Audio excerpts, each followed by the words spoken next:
வணக்கம். மாலை முரசு தொலைக்காட்சியின் 8 திக்கும் 8 மணி செய்தி தொகுப்பில் செய்திகளை விரிவாக பார்ப்பதற்கு முன் தலைப்புச் செய்திகளை பார்க்கலாம். டெல்லியில் இன்று தொடங்குகிறது 5வது தேசிய தலைமைச் செயலாளர்கள் மாநாடு. 3 நாட்கள் நடைபெறும் மாநாட்டில் பிரதமர் மோடி பங்கேற்க உள்ளதாக தகவல்.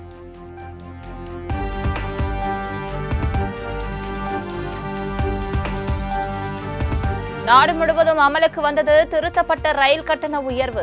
216 முதல் 750 கிலோமீட்டர் வரை 5 ரூபாயும், 751 முதல் 1250 கிலோமீட்டர் வரை 10 ரூபாய் என கட்டண உயர்வு நடைமுறை.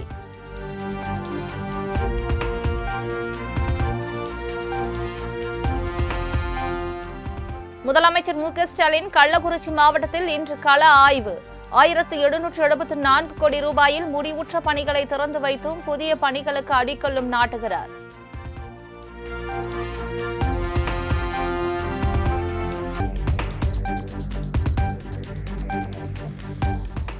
தேர்தல் அறிக்கை தயாரிக்க 10 பேர் கொண்ட குழுவை அமைத்தார் அதிமுக பொதுச் செயலாளர் எடப்பாடி பழனிசாமி. நத்தம் விஸ்வநாதன், பொன்னையன், பொள்ளாச்சி ஜெயராமன், ஜெயக்குமார் உள்ளிட்டோர் இக்குழுவில் இடம் பிடிப்பு.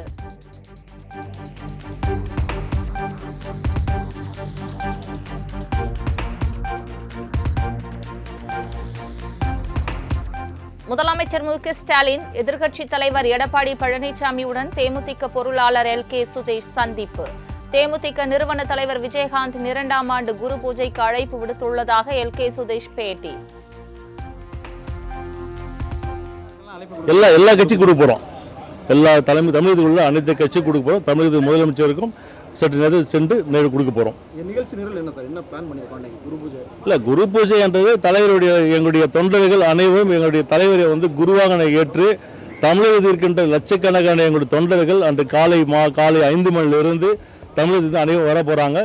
தலைவருடைய கோயிலில் 10 எல்லாம் அவருடைய அந்த விழாவில் கலந்துக்கிறாங்க.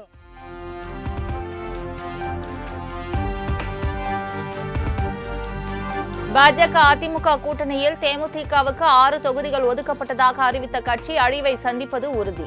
உத்தேச பட்டியல் என்பது உண்மைக்கு புறம்பான ஒன்று என தேமுதிக பொதுச் செயலாளர் பிரேமலதா ஆவேசம். சொல்கிறேன், எந்த கட்சி சார்பாக அந்த அறிவிப்பு வந்ததா நீங்க சொல்றீங்களோ, இதுவே அந்த கட்சிக்கு அழிவு காலத்தை உண்டாக்கும் என்பதையும் நான் உறுதியாக சொல்றேன். இது அந்த கட்சியில் இருக்கிற நிர்வாகிகளோ தொண்டர்களோ ஏற்றுக்குவாங்களா? இன்னைக்கு அதிமுக பாஜக தான் இன்னைக்கு ஆலோசனை பண்ணியிருக்காங்க. இன்னைக்கு நான் கேட்குறேன், இப்போ எங்களுக்கு எல்லாம் உரிமை இருக்கு. எப்போ எங்கள் பேரை நீங்கள் யூஸ் பண்ணீங்களோ, we have all the rights to ask.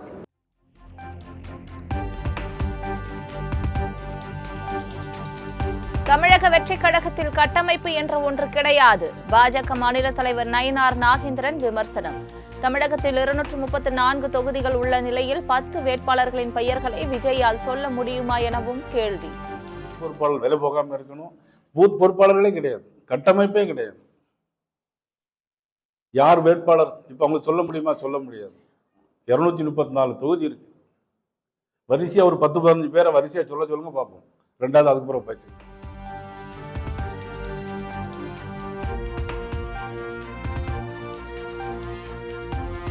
Jabalpur, Raipur உள்ளிட்ட பகுதிகளில் சிறுபான்மையினர் மீது தாக்குதல் நடத்தப்பட்டதற்கு முதலமைச்சர் மு க ஸ்டாலின் கண்டனம். நல்லிணக்கத்தை விரும்பும் நாட்டு மக்கள் எவராலும் ஏற்றுக்கொள்ள முடியாது எனவும் எக்ஸ் தளத்தில் பதிவு.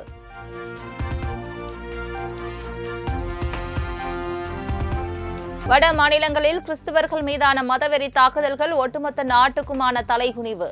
மதவெறியர்களின் அட்டூழியங்களை ஒரு நாளும் அனுமதிக்க முடியாது என சீமான் திட்டவட்டம்.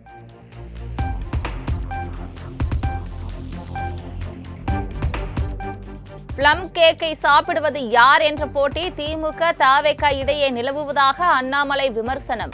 கிறிஸ்துமஸ், ரம்ஜானுக்கு முதல் ஆளாக வாழ்த்து சொல்லும் முதலமைச்சர் தீபாவளிக்கு மட்டும் வாழ்த்து கூறாதது ஏன் என்றும் கேள்வி. தமிழக வெற்றி கழகத்தை கூட்டிருக்கிறீங்க அரண்மனை கிறிஸ்துமஸ் பெருவிழாவுக்கு, அதனால் நாங்கள் வரமாட்டோம்னு அவங்க ரெண்டேத்துக்குள்ள கிறிஸ்துமஸ் விழால யாரு கேக் சாப்பிடுவாங்கன்னு டிவிகேவுக்கும் டிஎம்கேக்கும் சண்டை. அந்த பிளம் கேக் முதல்ல நீ சாப்பிடுவியா, பிளம் கேக் முதல்ல நான் சாப்பிடுவேன். நான் அது அரண்மனை விழாவில் நம்ம பார்க்கிறோம். அப்ப யார் எந்த அரசியல் செய்யறாங்கிறது நம்ம பார்த்துக்கிறோம்.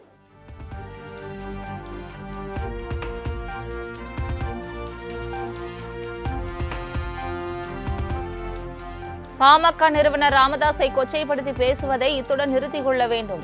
அன்புமணிக்கு பாமக கௌரவ தலைவர் ஜி.கே. மணி எச்சரிக்கை. தயவு செய்து கேட்கிறேன், அன்போடு கேட்டுக்கொள்கிறேன், எச்சரிக்கையோடும் தெரிவித்துக் கொள்கிறேன். மருத்துவரையாவை இனி கொச்சைப்படுத்தாதீங்க, அவமானப்படுத்தாதீங்க. அப்படி செய்ய அவர் வேதனைப்படுவது மட்டுமல்ல, கண்கலங்கிறாரு, அதோட இன்னும் வேகமாறாரு. நீங்க பேச இதெல்லாம் செய்யதான் மருத்துவரையாவினுடைய வலிமை மக்கள் மத்தியில் அதிகரிச்சுட்டே இருக்குது.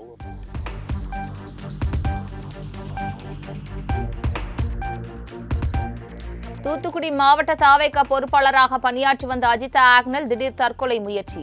உடல்நிலை பாதிக்கப்பட்ட நிலையில் தூத்துக்குடியில் உள்ள தனியார் மருத்துவமனையில் அனுமதி.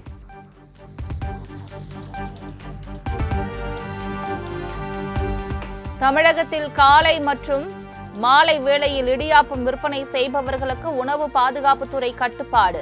புகாரின் அடிப்படையில் இனி உரிமம் பெற்ற விற்பனை செய்ய வேண்டும் என அறிவுறுத்தல்.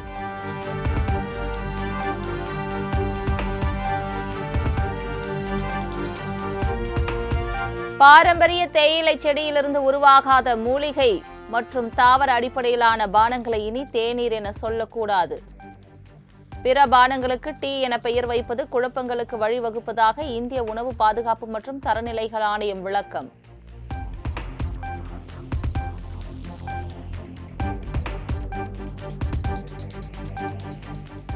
சேலம் அருகே பட்டப்பகலில் விவசாயி வீட்டில் 60 பவுன் நகைகள் கொள்ளை. மர்ம நபர்கள் குறித்து போலீசார் தீவிர விசாரணை.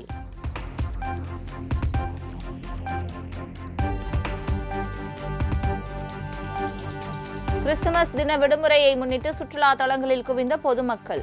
குடும்பத்தினருடன் விடுமுறை கொண்டாடி உற்சாகம்.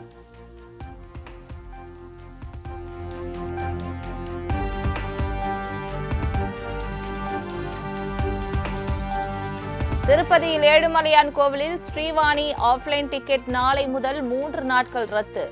பக்தர்கள் கூட்டம் அதிகரித்து காணப்படுவதால் திருப்பதி தேவஸ்தானம் அறிவிப்பு.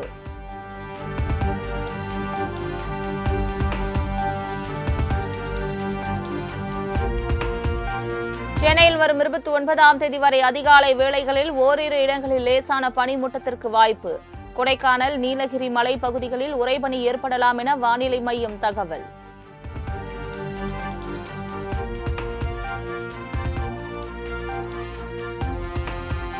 ஆயிரக்கணக்கான அப்பாவி மக்களை காவு வாங்கிய சுனாமி நினைவு தினம் இன்று அனுசரிப்பு. சுனாமி பேரலை தாக்கி 21 ஆண்டுகள் நிறைவடைந்த நிலையில் கடலில் பூக்களை தூவி மக்கள் கண்ணீர் அஞ்சலி செலுத்துகின்றனர்.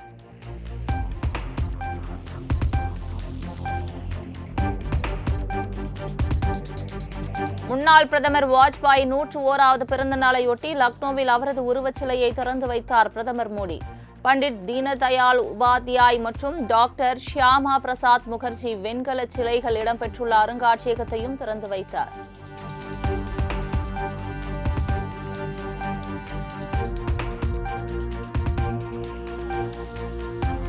அனைவரின் கூட்டு முயற்சியால் வளர்ச்சியடைந்த இந்தியா என்ற கனவு நனவாகும்.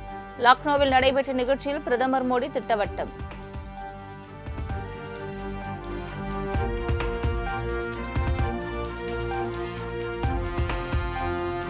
அருணாச்சல பிரதேச விவகாரத்தில் இந்தியா சீனா இடையே மீண்டும் மோதல் ஏற்பட வாய்ப்பு. வங்கதேசம் மற்றும் மியான்மரில் ராணுவ தளங்களை அமைக்க சீனா முயற்சிப்பதையும் சுட்டிக்காட்டி அமெரிக்காவின் பென்டகன் இந்தியாவுக்கு எச்சரிக்கை.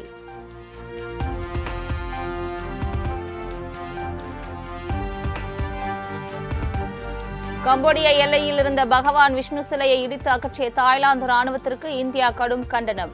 உலகம் முழுவதும் உள்ள இந்துக்களின் நம்பிக்கையை அவமதிக்கும் செயல் என்றும் மத்திய வெளியுறவுத்துறை காட்டம்.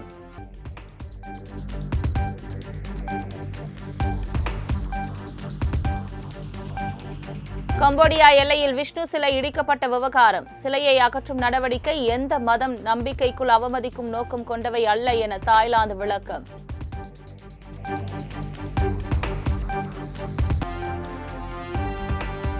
ரஷ்ய அதிபர் புதின் அழிந்து போக வேண்டும் என்பதை அனைத்து உக்ரைன் மக்களின் விருப்பம்.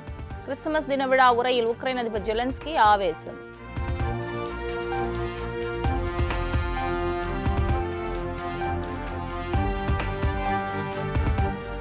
தி லயன் கிங் படத்தின் மூலம் பிரபலமடைந்த இளம் நடிகை இமானி ஸ்மித் கத்தியால் குத்தி படுகொலை செய்யப்பட்ட விவகாரம். இமானியின் ஆண் நண்பர் ஜோர்டன் டி ஜாக்சனை கைது செய்து அமெரிக்க போலீசார் விசாரணை.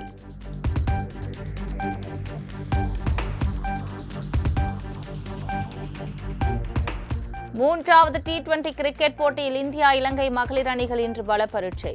தொடரை வெல்லும் முனைப்பில் இந்திய அணி முனைப்பு.